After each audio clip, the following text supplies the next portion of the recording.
Бог о многом возвещает нам, о том, о существовании чего мы и не догадывались, и о том, что только должно произойти. Рассмотрим, что Он сказал у Исаии в главе 42, в стихе 9. «Вот предсказанное прежде сбылось». Это уже произошло, а другое Он возвещает, и новое я возвещу, прежде нежели оно произойдет. Я возвещу вам. Будьте человеком от Бога. Дружите с Библией.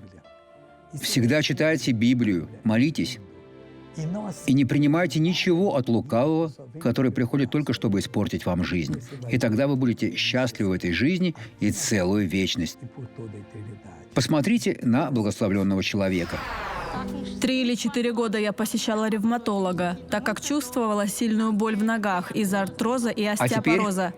Слава Богу, я чувствую облегчение, и боль в ногах прошла. Вы уже можете поднимать ноги? Я могу поднимать их. Слава Богу! Благодарю, Иисус! Я могу теперь помолиться за вас?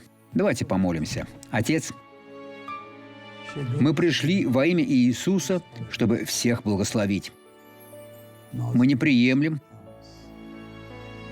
не допускаем, чтобы ложь от лукавого существовала в этой жизни. Напротив, мы пошлем ее сейчас прочь, Отец, и это во славу Твою. Так что во имя Иисуса я говорю: зло, оставь этого мужчину, оставь эту женщину, убирайся прочь. Во имя Иисуса Бог сделает вас победоносными мужчинами и женщинами. Хорошего дня!